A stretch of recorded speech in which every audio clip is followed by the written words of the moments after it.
mar los vieron llegar. Mis hermanos emplumados eran los hombres barbados de la profecía esperada. Se oyó la voz del monarca de que el Dios había llegado y les abrimos la puerta por temor a lo ignorado. Iban montados en bestias, como demonios del mal, iban con fuego en las manos y cubiertos de metal. Solo el valor de unos cuantos les opuso resistencia y al mirar correr la sangre se llenaron de vergüenza, porque los dioses ni comen ni gozan con lo robado, y cuando nos dimos cuenta ya todo estaba acabado. En ese error entregamos la grandeza del pasado y en ese error nos quedamos 300 años esclavos.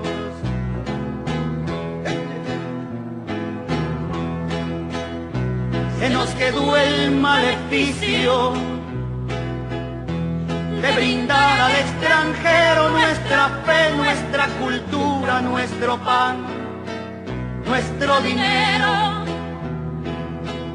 Hoy le seguimos cambiando oro por cuentas de vidrio y damos nuestra riqueza por sus espejos con brillo. Hoy, en pleno siglo XX, nos siguen llegando rubios y les abrimos la casa y los llamamos amigos. Pero si llega cansado un indio de andar la sierra, lo humillamos y lo vemos como extraño por su tierra.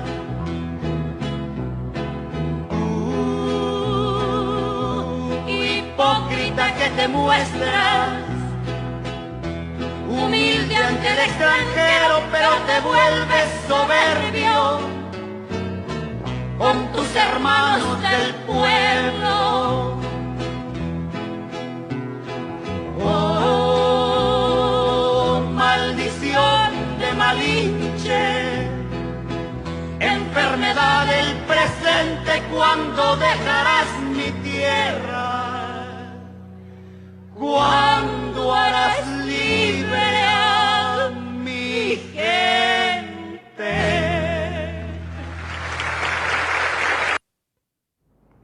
Bueno, muy bien. Buenas noches a todas las amigas y los amigos que están por ahí. El agradecimiento una vez más por estar, por acompañarnos. Como ven, hoy nuevamente estoy solo acá. Wilder no ha podido terminar el trabajo que estaba haciendo en el lugar en que está. Nos manda saludos a todos. Como saben ustedes y les hemos dicho acá, tanto él como yo somos trabajadores activos y tenemos que cumplir con nuestras tareas y el programa a veces se ve resentido por estas ausencias. Yo trabajo en casa, yo tengo un taller de electrónica y trabajo en casa.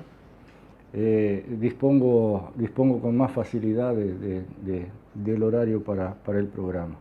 Lo vamos a extrañar a Wilder una vez más, tanto es así que nos habíamos comprometido para hoy con el tema de lo que fue la discusión en la interna del PICNT en cuanto a la implementación o al intento de llevar adelante un plebiscito para derogar parte, como explicábamos en el programa pasado, la ley de urgente consideración de este gobierno oligofascista.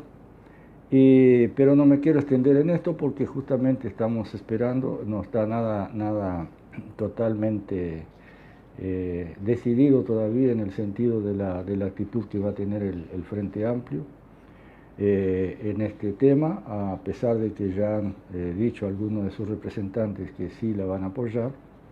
Hay una discusión en cuanto a tomar el camino largo, el camino corto para la juntada de más firmas o menos firmas, y luego llamaron a una consulta previa popular por los dos sistemas que hay de llamar a plebiscito ante una ley. Y también faltan, yo creo, algunos de los movimientos sociales definirse en cuanto al articulado que se va a poner a consideración. Dicho esto, amigos, empezamos el programa, como pudieron escuchar, con la canción La Maldición de Malinche.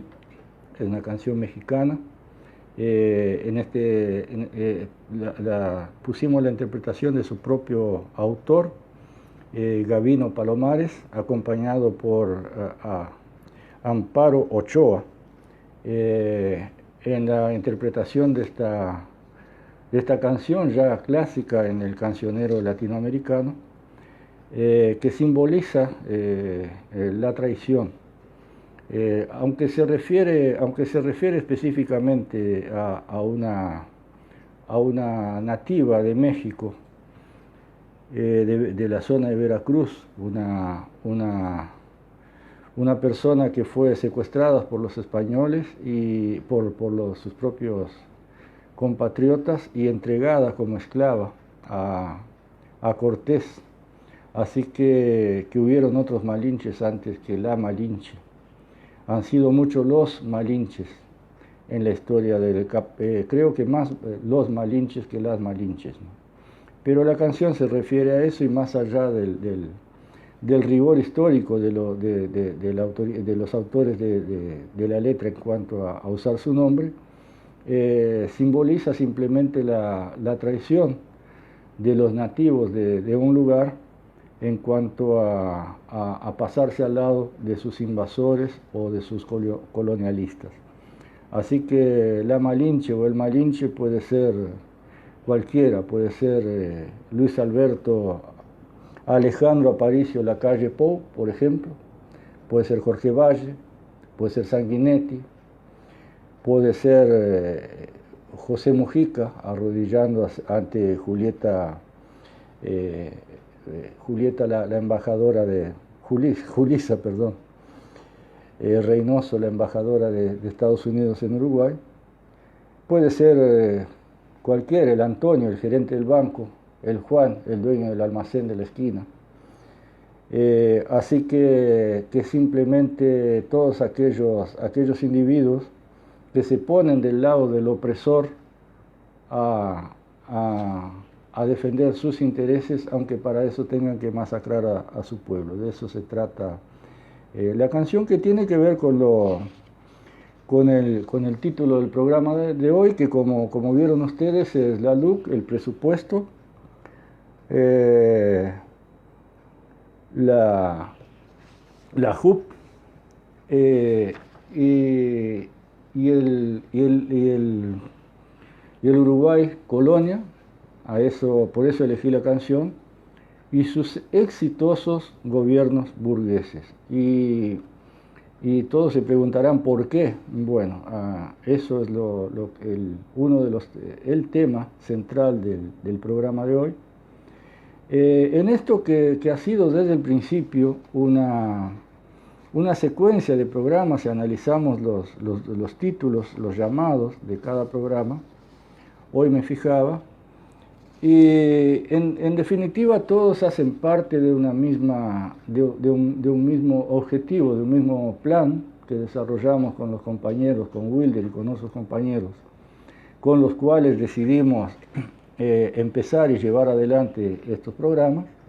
Es así que al empezar explicamos que nuestro objetivo era volver a poner en la temática del día a día de los ciudadanos de este país la discusión política e ideológica que había sido dejada de lado durante muchos años, y explicamos la necesidad que sentíamos de empezar a usar un lenguaje lo más llano, lo más sencillo posible, para que este lenguaje no fuera el que en general tendemos a usarlos de alguna manera iniciados en política o iniciados en la lucha sindical, para poder hacernos entender por el número mayor posible de personas. Y es por eso también que siempre insistimos con los amigos en el hecho de que compartan el programa Convocatoria, si están de acuerdo, por supuesto. Y hemos tratado de a lo largo de todo el ciclo que lleva hasta hoy este programa, que es el número 32, el de hoy, hemos tratado de ir haciendo, tocando temas que son generales, pero siempre trayendo a colación los temas actuales a través del paralelismo que se puede hacer o la ejemplificación de esos hechos actuales. Podemos ir fundamentando lo que aquí expresamos. Es así que desde el principio, nosotros empezamos el día 13 de abril, y desde el principio explicamos eso, y a lo largo de los programas yo podría ejemplificar. Empezamos a expresar lo que significaba la LUC y lo que era todo el cambio del pacto social en Uruguay, con el cambio de leyes, con el cambio de todo lo que significaba la convivencia entre las distintas clases sociales en el país, la aceptación de determinadas reglas dentro del Estado, y que eso venía a cambiar todo eso en un solo paquete que obedecía a un plan general que tenía este gobierno oligárquico, fascista. Y así en el programa 26, por ejemplo, nos referimos al presupuesto y la LUC como dos caras de la misma moneda. Y después hablamos sobre la cronología, el objetivo que tenía este gobierno de llevar adelante este plan con fechas determinadas, con tiempos preestablecidos. También hicimos ver que, como a pesar de la pandemia del coronavirus, que cada vez se acelera más en Uruguay, aunque las noticias que vemos día tras día por otros intereses que también hemos explicado reiteradamente acá, ya se tratan de minimizar desde los medios de prensa o correr para abajo de la alfombra, y en algunos casos culpabilizar al pueblo por el aumento de la enfermedad, cuando las decisiones tomadas, que en muchos de los casos que aumentan la contaminación, son decisiones gubernamentales tomadas por razones económicas. Y así hemos ido enumerando todo estas. En el programa 27 nos referimos a la resistencia y la movilización y la lucha para que este avance neoliberal, el cual también hemos explicado reiteradamente de qué se trata en Uruguay, tuviera el menor daño posible hacia la población.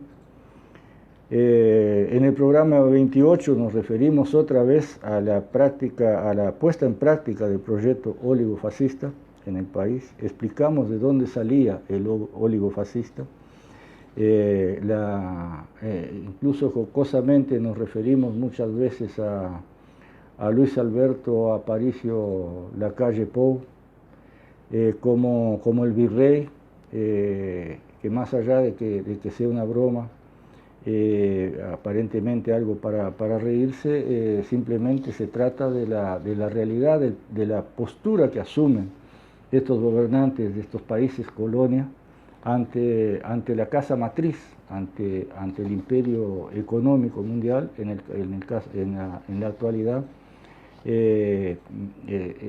centralizadas en los Estados Unidos de América, pero no solo ahí, sino que los monopolios internacionales, estén donde estén físicamente. Y en el programa 29 nos referimos a las elecciones, sobre nuestra interpretación como marxistas de lo que son las elecciones. Para hacer entender todo esto hicimos un programa especial que se llamó la convocatoria y la democracia, donde explicamos, contenido en ese programa está toda la función del Estado, como la clase dominante en cualquier Estado es en definitiva la que hace las reglas del juego según sus intereses económicos y de dominación en cada momento de la historia. Y en estos últimos dos programas nos referimos específicamente a lo que se llama actualmente la pobretología, que es aquel estudio que hicieron. Ese nombre, por supuesto, no lo dio ni McNamara, como decíamos en el programa anterior, ni el Banco Mundial. Ese es un nombre que surge de la tomada de conciencia de muchos marxistas. Hay buena literatura sobre eso. Capaz que en el programa que viene haga una bibliografía para recomendarles alguna lectura sobre esto. La pobretología, el estudio de cómo estudiaron la cuestión de los pobres y cómo lidiar con eso, no para eliminar la pobreza, sino para utilizarla en beneficio del funcionamiento del capitalismo, la dictadura burguesa en el mundo. Y todo eso que estoy resumiendo muy resumido acá estoy expresando muy resumidamente acá en este programa, es solo para hacer recordar como convocatoria nuestro esfuerzo es para ir dando un panorama general. Los programas están ahí en internet, basta ir y verlos uno por uno si se quiere. Y para que se tenga un panorama general de cuál es la intención de este programa. Y esto, el disparador de esto es simplemente una pregunta que en el programa pasado una compañera, a la que no voy a nombrar pero está ahí en sus comentarios, porque no tengo su permiso específico para nombrarlo, pero una compañera que nos ha acompañado y es probable que esté por ahí, y nos hacía uno de los comentarios que hizo fue cómo luchar contra el capitalismo en Uruguay. Bueno, justamente todo esto que he enumerado es lo que hemos hecho desde acá para luchar contra el capitalismo en Uruguay, partiendo de la necesidad imprescindible de que el ciudadano común sepa lo que es el capitalismo, sepa cómo funciona el capitalismo, sepa cuál es su posición, cuál es su función dentro de ese sistema, y a partir del momento que tenga ese conocimiento acabado y detallado de que todas las decisiones políticas de los gobiernos, todas las discusiones parlamentarias, todo lo que es la política, que a veces él cree que no tiene nada que ver con su vida, en realidad es lo que marca los intereses de la clase dominante. En una situación que en nuestro país hemos enumerado un montón de veces, que más allá de las banderas de los partidos, más allá del nombre de los partidos, incluso comparamos con el nombre de fantasía los medicamentos, o el color de las pastillitas, que lo importante es la droga que contiene. Bueno, los partidos también. Los partidos políticos, más allá de las banderas que agiten, de la simbología que agiten, su práctica en el día a día, sus decisiones, tanto en el gobierno como en oposición, son las que en definitiva revelan de qué lado están en un sistema como el nuestro capitalista. Es así que llamábamos la atención para el desuso de las palabras capitalismo de la palabra socialismo, de la palabra comunismo, de toda lucha de clases, de todo lo que debería ser cotidiano en la discusión política en un país, se ha dejado de lado. Se ha dejado de lado simplemente porque todos los partidos han, en los últimos tiempos, adoptado una posición de aceptación del sistema actual, una aceptación como natural, como si fuera un mandato divino, el sistema capitalista actual en que vivimos. Y bueno, y este programa, justamente lo que se propone es aclarar que esto no es acá no se ha llegado al fin de la historia. Decía el compañero Wilder en un programa, ¿quién puede pensar que esta situación actual puede ser el fin de la historia? Es una situación actual donde la gente muere amontonada intentando cruzar un río para llegar a otro país, para ver si logra vivir una vida mejor, donde la gente muere en el mar ahogada, huyendo de las guerras causadas por el sistema capitalista, donde es cada vez mayor el número de personas desplazadas y desalojadas del sistema, una carga muerta para el capitalista, que tiene como, dependiendo de la situación en cada lugar y en cada momento, no tiene más remedio que mantenerla, sustentarla con lo mínimo posible para que no se muera de hambre, o simplemente matarla. En estos momentos vemos como de alguna manera se está haciendo un poquito de cada cosa en todas partes del mundo. Y bueno, es a partir de esta realidad concreta que nosotros nos motivamos a salir con este programa, y justamente para poder luchar contra el dominio capitalista, el dominio burgués en el mundo, que para nada es un hecho incambiable, un hecho como nada lo es en la historia, una situación dictada por ningún Dios como regla divina para la convivencia. De cualquier manera, esto no solo es posible si somos más, si los que nos motivamos para llevar adelante esta discusión somos cada vez más. Y entonces, refiriéndome hoy específicamente a la LUC y al presupuesto, desde el principio dijimos que había una cronología, un plan para ser llevado adelante por este gobierno, que desde el principio habían anunciado que no lo iban a hacer gradual, que lo iban a hacer lo más rápido posible, y así se está haciendo.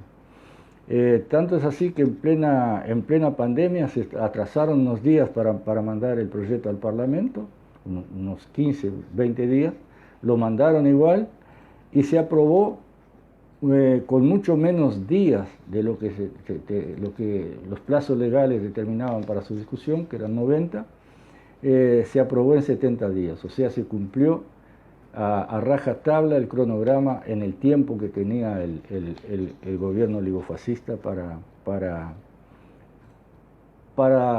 aprobar esa ley. Lo mismo está pasando con el presupuesto, que viene a redondear el plan, como decíamos, dos caras de la misma moneda, y bueno, vienen ahora con el presupuesto, vienen por la enseñanza, con recortes de todo tipo en el presupuesto. Estuvieron hablando, porque hay idas y venidas, hay como tomadas de pulso, están intentando tocar el boleto de los estudiantes, las becas, el Programa Nacional de Vivienda también, dejado de lado, el Plan Ceibal, volviendo al tema de la enseñanza, ir dejándolo morir, retirando antenas y no eliminarlo, pero simplemente ir dejando que se muera, que es otra de las tácticas muchas veces usadas por estos gobiernos. Ya han tocado los comedores escolares, ya, bueno, por supuesto los salarios y las jubilaciones, incluso no solo por la no negociación de aumentos, sino por el tema de haber devaluado la moneda uruguaya ante el dólar en los primeros días nomás de gobierno. Y ahora se está anunciando otro aumento de tarifas, hipócritamente pues, argumentada por Alfie, como que estamos pagando unas tarifas muy por debajo en dólares, como si eso no fuera consecuencia de la devaluación del dólar que hicieron eso ellos al principio. O sea, necesitamos más pesos, que es lo que ganamos, para comprar la misma cantidad de dólares. Él argumenta que estamos con las tarifas muy bajas con respecto al dólar.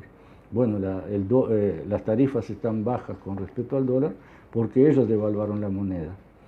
Y es así que estas hipocresías van siendo expuestas en los medios de prensa masivos sin que haya mayor entusiasmo en la respuesta de la oposición. Y también hoy escuchaba la noticia de que han decidido obstaculizar el ingreso de extranjeros al país, la legalización de extranjeros al país. Y ahí me voy a referir un poquito a esto, porque muchas veces las clases dominantes argumentan razones morales para sus decisiones.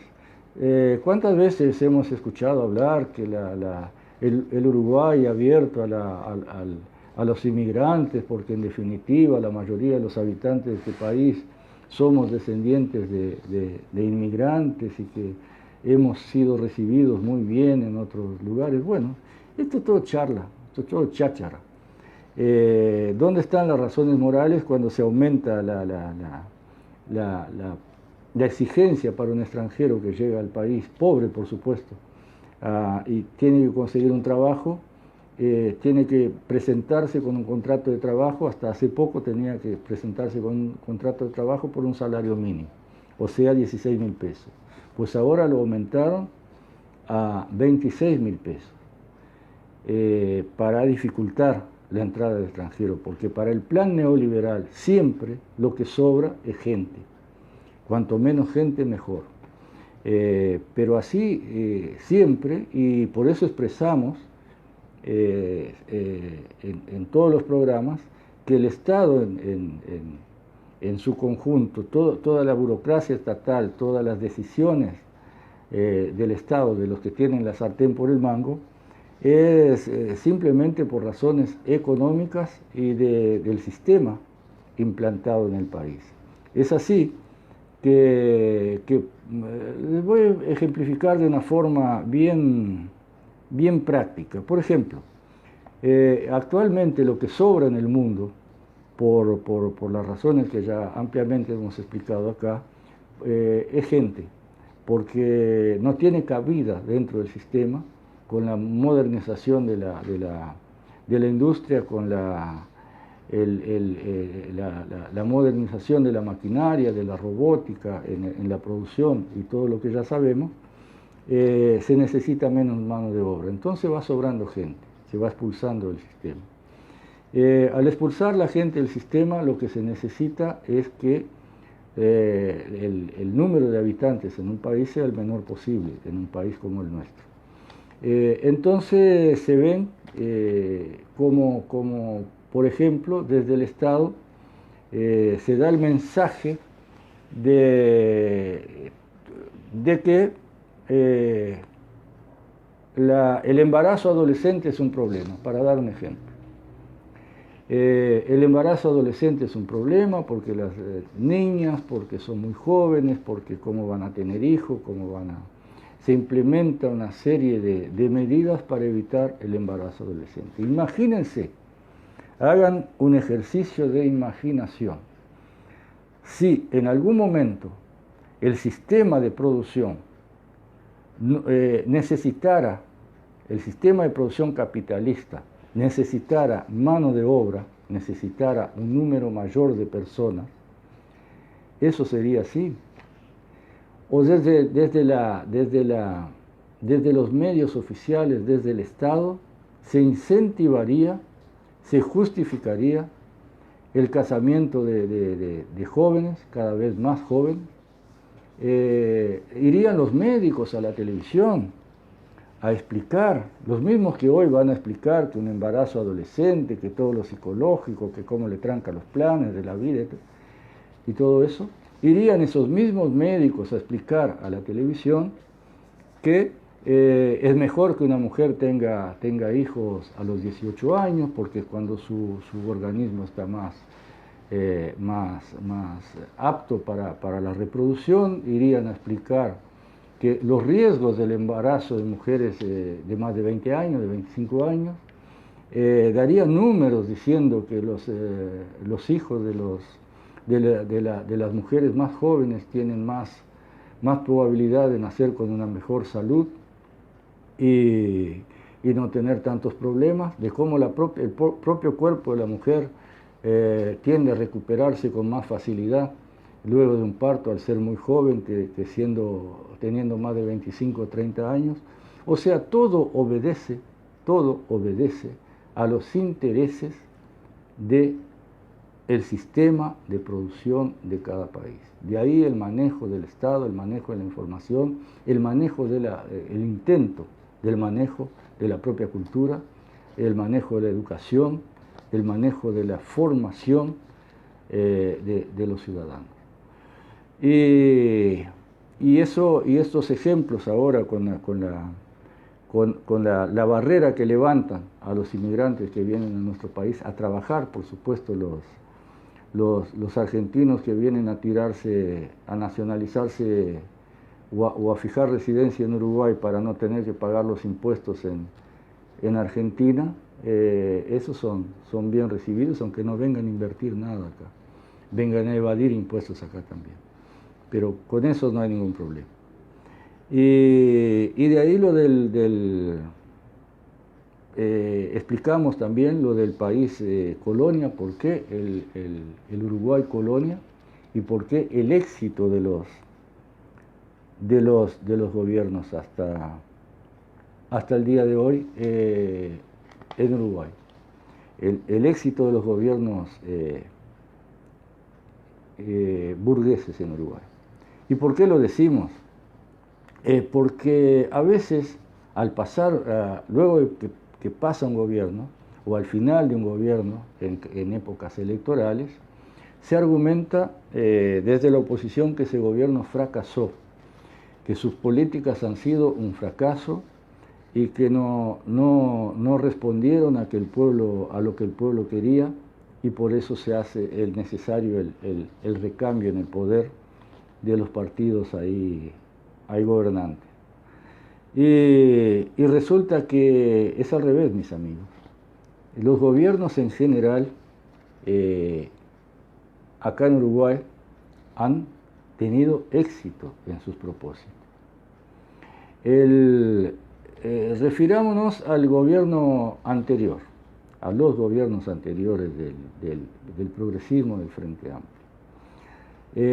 ¿Alguien puede creer que ese gobierno no fue capaz de mantener, de sacar del fondo del pozo al Uruguay, a la convivencia de los uruguayos, después de las crisis del principio de los años 2000, 2002, 2003, 2004?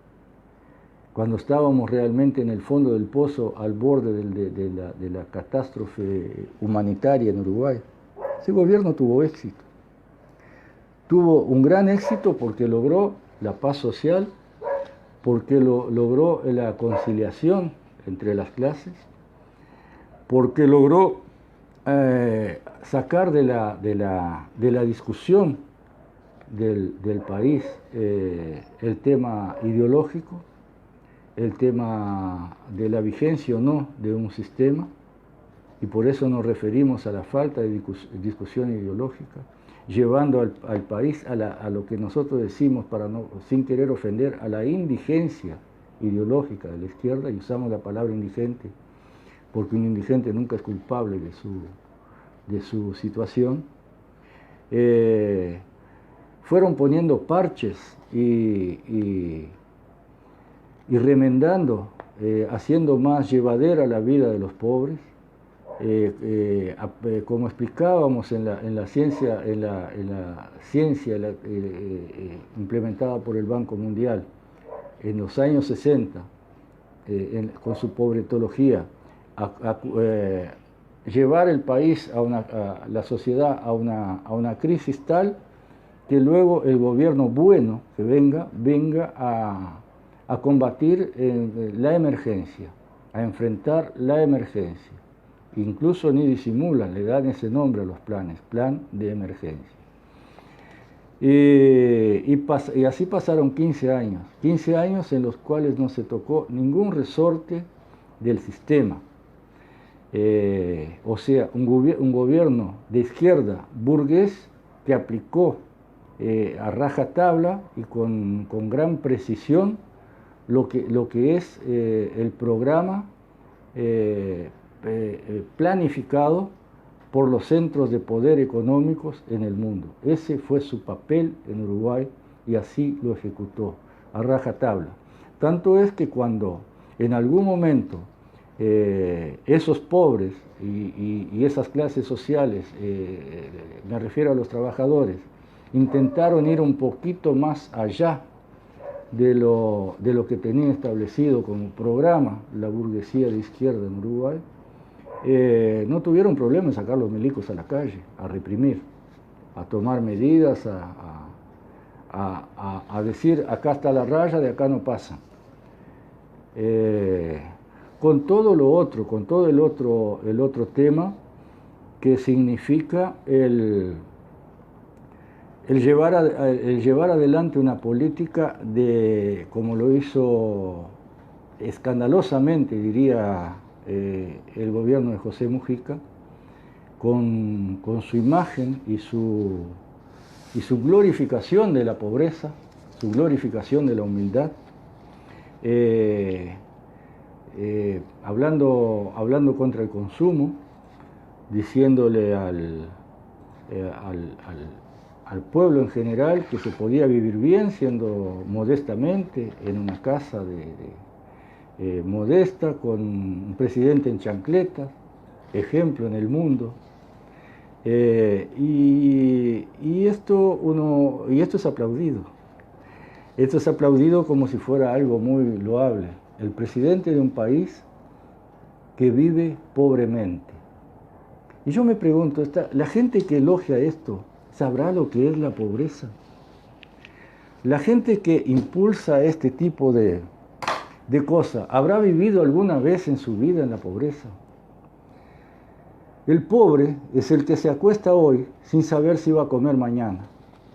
El pobre no es el que se acuesta hoy, se saca las chancletas como presidente de la República y se acuesta hoy, sabiendo que mañana puede ir al Quincho de Varela a comerse un asado con la embajadora norteamericana y empaparse de vino.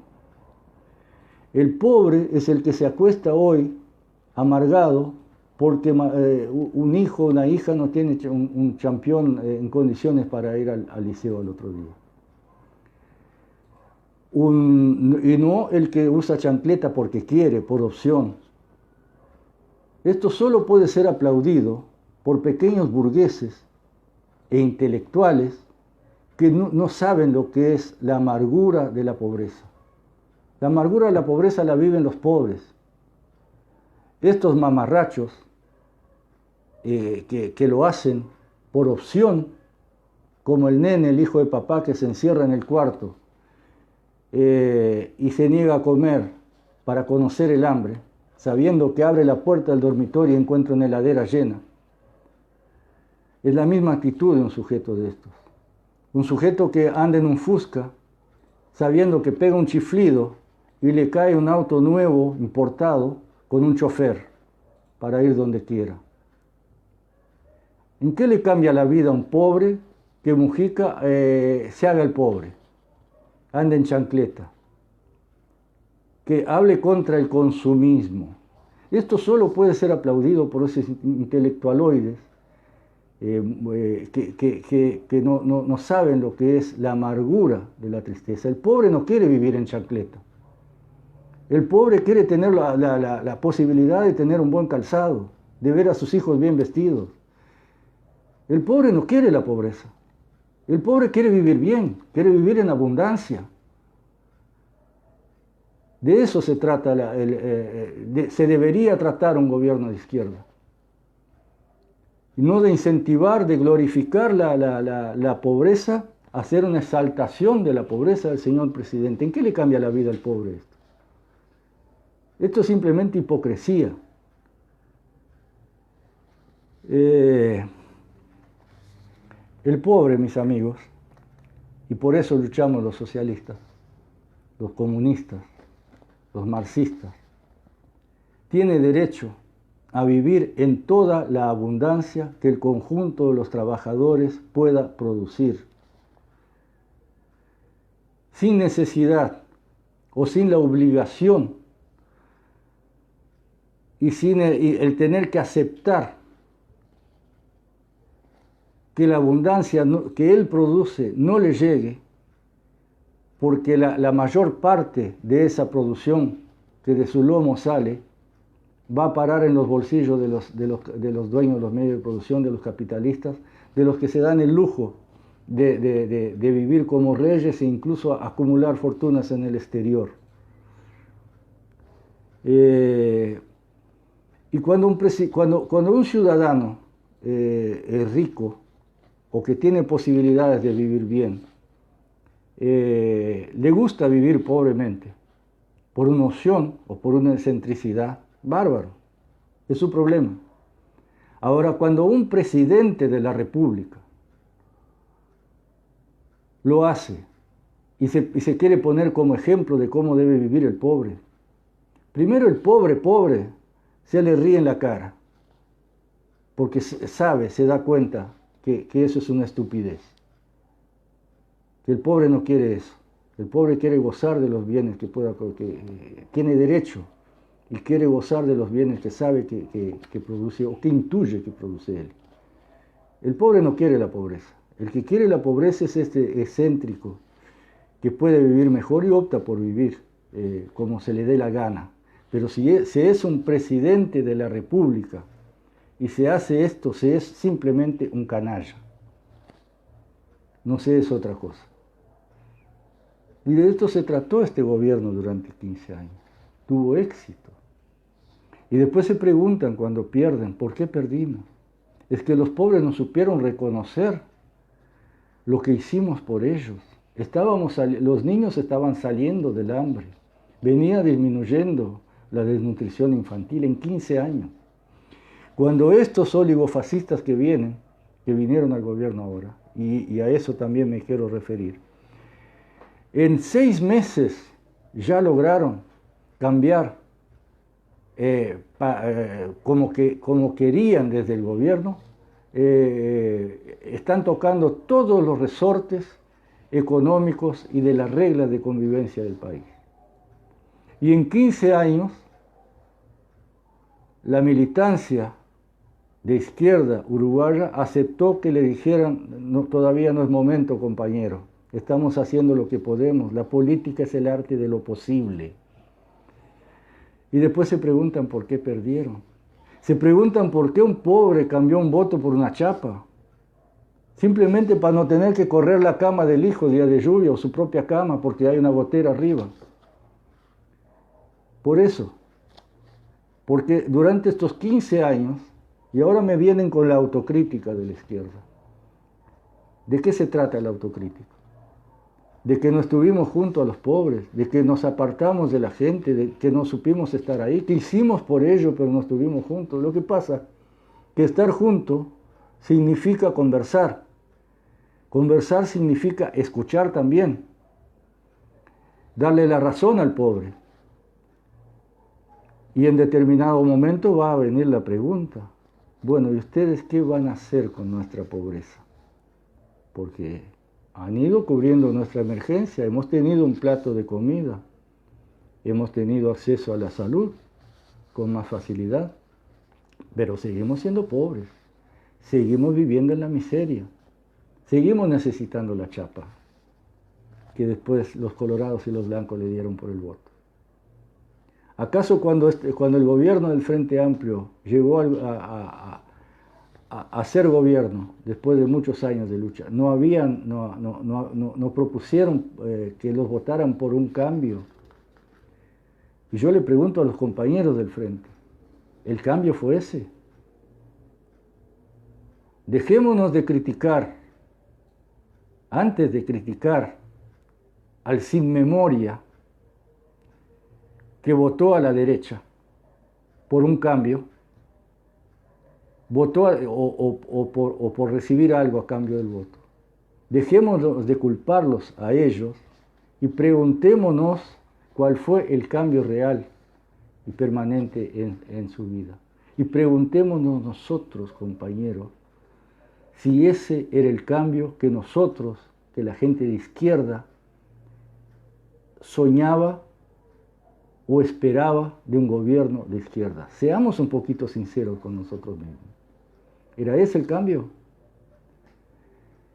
Fue por eso que tantos compañeros dejaron las tripas en las calles, en manos de estos JUP, que ahora en un momento que viene la extrema derecha a gobernar Uruguay, como en las épocas de Pacheco, aparentemente renacen. Más allá de que se llame, y esto también alertamos en un programa anterior, el fascismo, los fachos en Uruguay son un buen número, no nos engañemos. Están, estuvieron y van a seguir estando. El mensaje desde el gobierno es que ahora, el mensaje que se les da todos los días, es que actúen como Malinche, que se pongan soberbios ante sus hermanos del pueblo, como lo han hecho históricamente en todo el mundo. En el apartheid en África eran milicos negros los que le pegaban a los negros. En la época de la esclavitud, los que cazaban esclavos que se escapaban eran negros que conocían la zona. En Uruguay, los que se sientan arriba de una mujer porque supuestamente robó supuestamente, porque nunca se aclaró eso, robó un par de chocolates en un kiosco, en un shopping, también es un milico pobre, también es un Malinche. Y este gobierno vino a darles coraje, llámese JUP, Juventud Uruguaya en Pie, llámese Juventud Uruguaya Sentada, o Juventud Uruguaya con espuelas, o Juventud Uruguaya con lo que sea, con herradura en los pies, no importa el nombre que tenga y el tipo de organización. Vienen encorajados por un gobierno de extrema derecha a llevar a sangre y fuego el plan que tienen para llevar adelante. Y bueno, la pregunta entonces, ¿por qué pasó esto? ¿Por qué después de 15 años de gobierno de izquierda, el pobrerío, porque el fascista de clase media, el facho ese ya sabemos qué es. Ese que se molesta porque le están cobrando impuestos, ni IRPF para mantener a vagos, ese ya sabemos que es así. Y solo va a votar a una izquierda el día que le convenga, a él. Porque su primer condición es el egoísmo como ser humano. Pero ese pobrerío, que es el que en definitiva vuelca en cada consulta popular, en cada elección, para un lado o para el otro.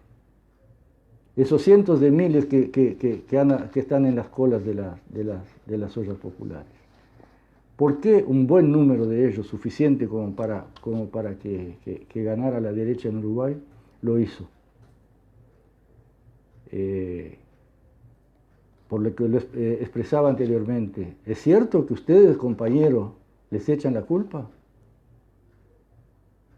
¿Es cierto que siguen la misma culpabilización implantada con la pobretología desde el Banco Mundial? ¿Eso es lo que somos, la gente de izquierda? ¿De qué autocrítica hablamos? ¿Qué pensamos hacer en el futuro? ¿Vamos a discutir el capitalismo y las consecuencias que éstas traen para las clases menos privilegiadas del país o no? ¿O vamos a seguir impulsando que vuelva un gobierno que haga algo por los pobres, sin tocar los resortes reales que causan esa pobreza? De eso se trata luchar contra el capitalismo. De eso se trata el poner otra vez en el día a día, en la escena nacional, en la discusión, en la calle, en el almacén, en la carnicería y principalmente dentro de nuestros partidos con nuestros dirigentes. Exigirles que se definan qué son, capitalistas o no. Están ahí para administrar y, como decíamos en un programa, no me acuerdo en cuál fue, que lo empezamos y lo terminamos con el Pericón Nacional, porque así vemos que se comportan en el Parlamento los supuestos representantes.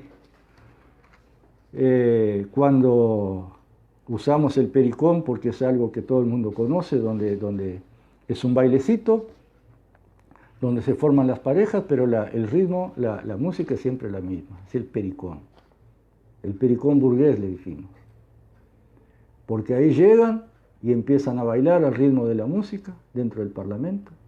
De vez en cuando alguno dice, alto la música, o aro, aro, aro, como decían la gente del campo. Para la música, el que dirige la orquesta, el baile, les da la palabra y se mandan un verso.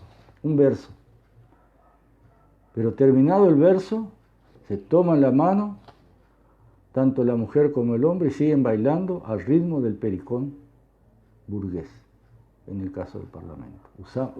Usamos ese tema preguntándonos al final ¿cuándo llegará el día que le vamos a preguntar a nuestros representantes si va a seguir bailando el pericón burgués o si va a ir ahí a tratar de que se imponga un candombe y en el sentido internacional de la lucha, que un día los parlamentos logran imponer la internacional, por hacer un paralelismo ya que estábamos hablando de música. Porque después van y en los actos callejeros se ponen la mano en el corazón y cantan la internacional a toda boca, ¿no? Unidos los pobres del mundo, de pie los esclavos sin pan. Y después van ahí y se abrazan con Sartori y lo llevan a una obra en una brigada de voluntarios que no existiría si no existieran los Sartori dominando la economía. Bueno, es a esas contradicciones, a la discusión de esas contradicciones que tenemos que llegar. Ahora se habla de la JUP. Eso está ahí. El fascismo está ahí. El fascismo está de vuelta, envalentonado, con el mensaje del gobierno. ¿Qué hizo durante 15 años, 3 mandatos, el gobierno de izquierda en este país? Que no fue capaz de sacar a esos pobres de su miseria para que no terminaran vendiendo su voto por una chapa.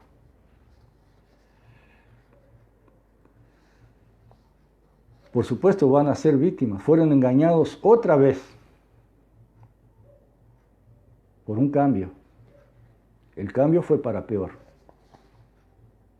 pero el que anteriormente les había prometido que eso, ahí se terminaba su miseria, su pobreza, los ayudaron un poquito. Me refiero al pobre, no me refiero al que está preocupado porque va a perder algún porcentaje en el sueldo y no sabe si va a veranear 15 días o un mes, al que no sabe si este año va a poder cambiar el auto. Me refiero al pobre, al que anda en chancletas porque no tiene más remedio que andar, no al que anda para hacerse el pobre. Y bueno, mis amigos, agradeciendo que hayan estado ahí y queriendo una vez más explicar de qué se trata esto, de qué se trata nuestra lucha, explicando por qué es importante que aunque a veces molestemos con lo que decimos, me refiero a los compañeros, a la derecha queremos molestar, pero me refiero a nuestros compañeros de izquierda, mayoritariamente o casi totalmente en el Frente Amplio. A ellos queremos llegar, los queremos convocar a que pensemos, que hagamos un examen, que nos miremos al espejo y nos preguntemos si era esto lo que queríamos. Si pensemos en las actitudes de nuestros dirigentes en cada partido, acá como dijimos desde el principio, no estamos llamando a nadie que se vaya de sus partidos de izquierda. Esas organizaciones tienen que seguir funcionando, armadas, pero funcionando para lo que fueron creadas, para lo que fueron pensadas por sus fundadores, para los que empuñaron por primera vez esos símbolos que tanto nos gustan. Y pensemos en lo que están haciendo los actuales dirigentes de ese partido. Cuando se niegan a hablar, a pronunciar la palabra capitalismo, lucha de clases, cuando se niegan a discutir eso, es porque simplemente están aceptando lo otro. Entonces, hay que discutirlo. O volveremos a lo mismo, o seguiremos profundizando la injusticia social que causa la delincuencia que todos tenemos que convivir día a día, donde se queman lincheras en la calle, donde salen chicos con bate de béisbol a golpear a mentes ya, la cabeza, a mentes ya destrozadas por la droga, por ausencia de Estado.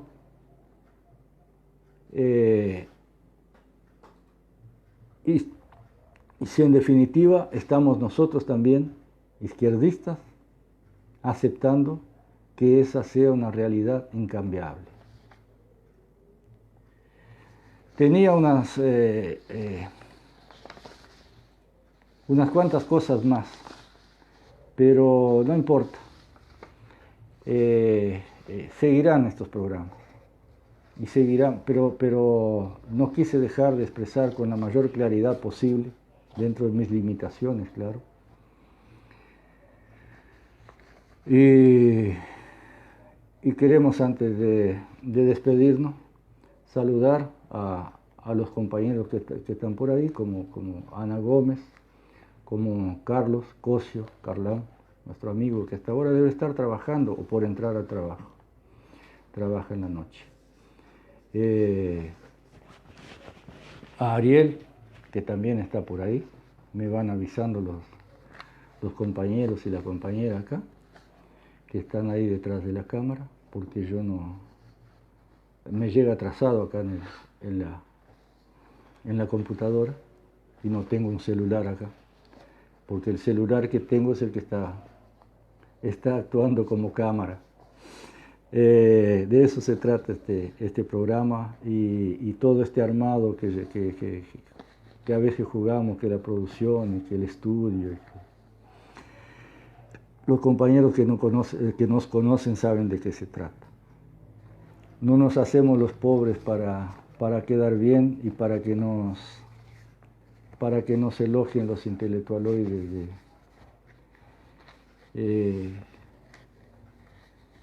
burgueses de izquierda. Somos pobres realmente, hacemos lo que podemos. Y queremos vivir en la abundancia. Y queremos que todos los trabajadores en Uruguay y en el mundo logren disfrutar toda la abundancia que producen. De eso se trata, mis amigos. Así que los dejo. Los dejo ahora con nuestro Citarrosa, una canción que tiene que ver con lo que hablamos hoy. Es probable que algunos jóvenes que nos acompañan no la conozcan.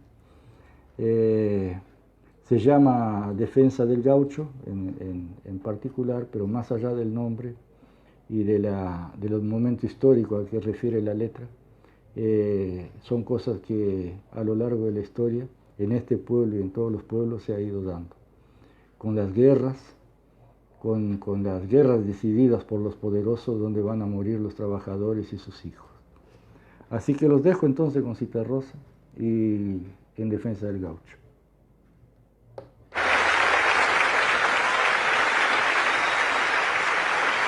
A Martín Fierro o Román Jiménez.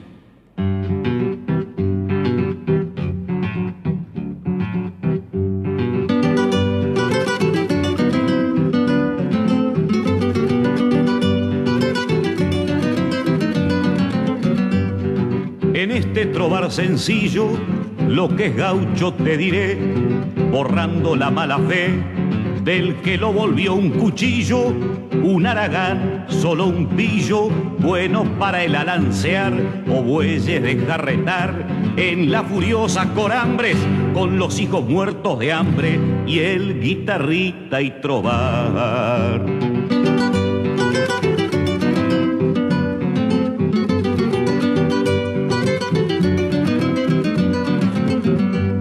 Y el pobre en su condición de servicial y parejo, sin sospechar el manejo del mandamazo, el patrón primereaba en la función de las revueltas civiles, achurándose de a miles, vecinos vueltos contrarios, con el polvo por sudario, con una cruz de fusiles.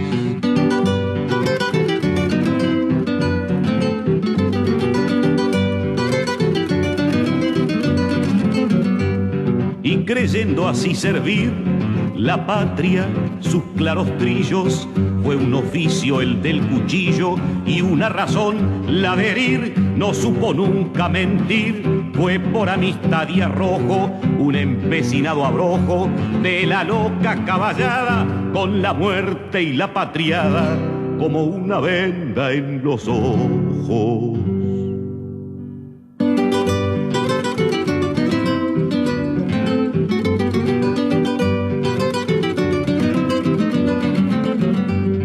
Y después, cuando volvió, 30 años tengo de ausencia, y entre el yuyal la querencia casi no reconoció, ni siquiera desmontó, clavó la lanza en el suelo y semidesnudo, en pelo, galopó hacia la tormenta. El que su dolor no sienta, no nació bajo este cielo. Alguno fue a preguntar al juez de paso, al cacique, los encontró de palique, con suertes para firmar, y comenzó a desconfiar que en aquel reparto nada, ni una mísera tajada iba a quedar a su nombre, porque él no era un prohombre con apellido y espada.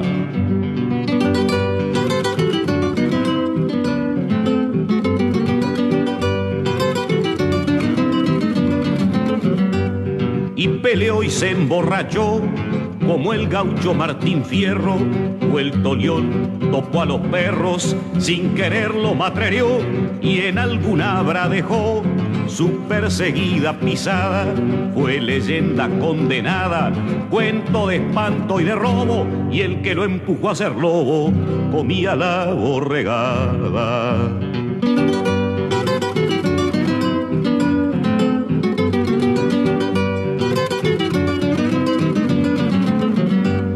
Quiero que me entiendas bien, Esta es la historia sencilla del gaucho de su mansilla, por tanta gente de bien. Y si me entendiste, ven sin lágrimas, sin lamento, te pido el recogimiento de un instante para oírlo en ese canto de mirlo, en esa lección del bien.